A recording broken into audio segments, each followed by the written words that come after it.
آج ہم تاریخ کے ایک بہت ہی دلچسپ کردار پر بات کر رہے ہیں، سلطان الظاہر بیبرس۔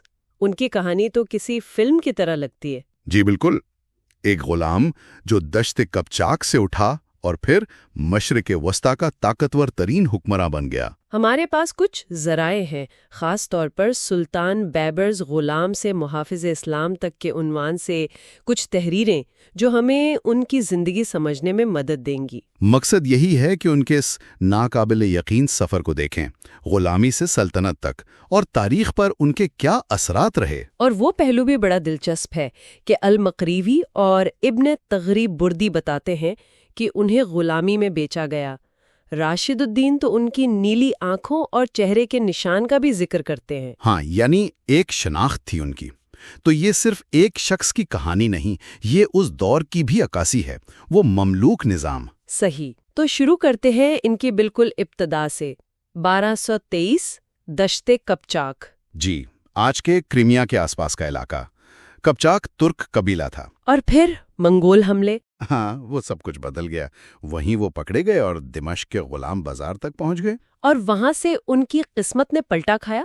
بالکل، ایوبی سلطان الصالح ایوب نے انہیں خریدا اور مملوک نظام کا حصہ بنایا۔ یہ مملوک نظام یعنی یہ صرف غلامی تو نہیں تھی؟ نہیں، یہ ایک اعلیٰ فوجی تربیت کا نظام تھا۔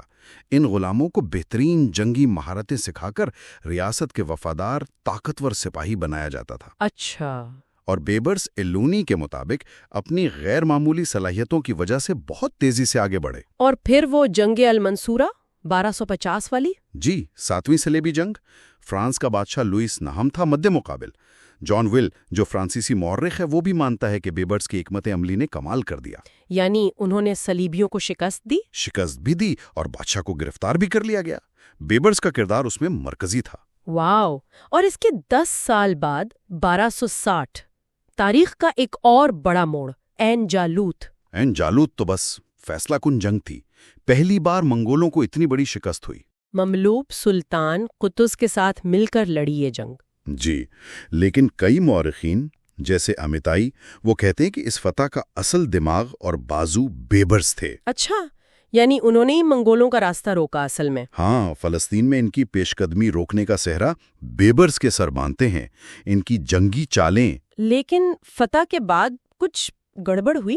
جی، واپسی پر قاہرہ کے قریب سلطان قطز کا قتل ہو گیا۔ یہ ایک متنازع واقعہ ہے۔ اور پھر ابن عبد الظاہر لکھتے ہیں کہ بیبرس نے خود کو سلطان قرار دے دیا۔ 1260 میں وہ قاہرہ کے تخت پر تھے۔ تو اقتدار تو مل گیا، لیکن اتنی بڑی سلطنت، چاروں طرف دشمن، سنبھالنا آسان نہیں ہوگا۔ بالکل نہیں، اور یہیں ان کی دوسری صلاحیتیں سامنے آتی ہیں، انتظامی صلاحیتیں۔ اچھا، وہ کیسے؟ انہوں نے ریاست کا پورا ڈھانچہ مضبوط کیا۔ النویری بتاتے ہیں کہ کیسے برید نظام کو پھیلایا۔ برید یعنی وہ ڈاک والا نظام؟ ڈاک بھی اور جاسوسی بھی، پورے ملک پر نظر رکھنے کا ایک مؤثر طریقہ۔ اس سے ان کی گرفت بہت مضبوط ہوئی۔ اور کیا کیا؟ ایک بہت اہم کام تھا چاروں سنی فقہوں کے قاضیوں کا تقرر۔ اس سے انہیں مذہبی حمایت ملی، قانونی حیثیت ملی۔ یہ تو بڑی زبردست چال تھی۔ جی، اور تعمیرات پر بھی توجہ دی۔ آپ پاشی کے منصوبے، قلعے بنوائے، اور قاہرہ میں وہ مشہور الظاہریہ کمپلیکس۔ ہاں، جس میں مدرسہ، مسجد، مقبرہ سب شامل تھا۔ بالکل، یہ طاقت اور علم دونوں کی علامت بنا۔ لیکن منگولوں کا خطرہ تو وہیں تھا۔ وہ تو مسلسل تھا۔ اس کے لیے بیبرس نے بڑی سمجھداری سے خارجہ پالیسی بنا لی۔ جیسے کہ بائل جیسے مورخین بتاتے ہیں کہ انہوں نے ایران کے منگول الخانیوں کے خلاف دوسرے منگولوں یعنی گولڈن ہورڈ سے اتحاد کر لیا۔ اچھا، یعنی منگولوں کو منگولوں سے لڑوایا۔ کچھ ایسا ہی سمجھ لیں، دشمن کا دشمن میرا دوست والی پالیسی۔ یہ بہت کارگر ثابت ہوئی۔ اور فوجی حکمت عملی؟ اس میں بھی وہ ماہر تھے۔ گوریلا جنگ، دشمن کے علاقے میں گھس کر کاروائیاں کرنا، جعلی پسپائی اختیار کر کے گھیر لینا۔ 1277 میں البستان میں بھی تو انہوں نے منگولوں کو شکست دی تھی۔ جی، اناتولیا میں، اور ساتھ ہی ساتھ وہ شام کے ساحلی علاقوں سے سلیبیوں کو بھی نکالتے رہے، ایک ایک کر کے ان کے قلعے فتح کیے۔ تو ایک طرف جنگیں، دوسری طرف ریاست کی تعمیر، ان کا ورثہ تو کافی پیچیدہ لگتا ہے۔ بہت پیچیدہ۔ ان کی بنائی عمارتیں، خاص طور پر الظاہریہ کمپلیکس، بعد کے مملوک حکمرانوں کے لیے ایک نمونہ بن گئی۔ اور انہوں نے اپنی تاریخ بھی لکھوائی۔ جی، ابن عبدالظاہر سے اپنی سوانح عمری لکھوائی جو صرف فتوحات نہیں انتظامی تفصیلات بھی بتاتی ہے۔ اور وہ لوک داستان سیرت بیبرس؟ ہاں، وہ تو ایک الگ ہی چیز ہے۔ اس میں وہ ایک لوک ہیرو بن گئے، عوام کے دلوں میں بس گئے۔ وہ تاریخ سے زیادہ عوامی تخیل کی پیداوار ہے۔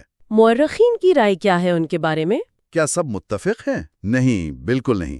عرب مورخین جیسے الذہبی انہیں ایک مثالی مجاہد بادشاہ سمجھتے ہیں، اور دوسرے؟ منگول اور مغربی ذرائع انہیں ایک چالاک بلکہ بے رحم دشمن کے طور پر دیکھتے ہیں۔ جدید مورخین میں بھی باعث ہے۔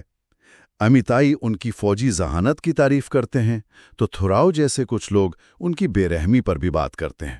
تو کیا یہ کہا جا سکتا ہے کہ وہ اپنے وقت کی پیداوار تھے؟ اس دور میں شاید ایسے ہی فیصلے کرنے پڑتے ہوں؟ یہ ایک مشکل سوال ہے۔ یقیناً وہ دور پرتشدد تھا، بقا کے لیے سخت فیصلے کرنے پڑتے تھے، لیکن اقتدار کا حصول، قدس کا قتل ان پر سوال توڑتے ہیں۔ صحیح۔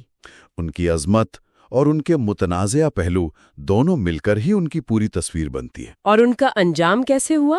وہ بھی کچھ پراسرار ہے۔ 1277 میں اچانک موت ہو گئی۔ کیسے؟ کچھ مورخین جیسے تھوراؤ کا ذکر آیا، وہ سمجھتے ہیں کہ شاید زہر دیا گیا تھا۔ کوئی حتمی بات نہیں کہی جا سکتی۔ اور ان کے بعد؟ ان کے بیٹے برقع خان آئے لیکن زیادہ عرصہ حکومت نہیں کر سکے۔ پھر اقتدار قلاوون کے پاس چلا گیا جو خود ایک اہم مملوک سلطان بنے۔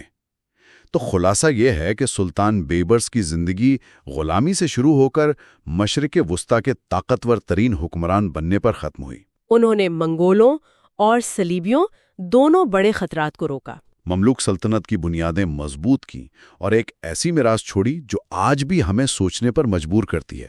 اور جاتے جاتے یہ سوال واقعی اہم ہے کہ اگر عین جالوت کا نتیجہ مختلف ہوتا تو آج دنیا کا نقشہ کیا ہوتا؟ بالکل۔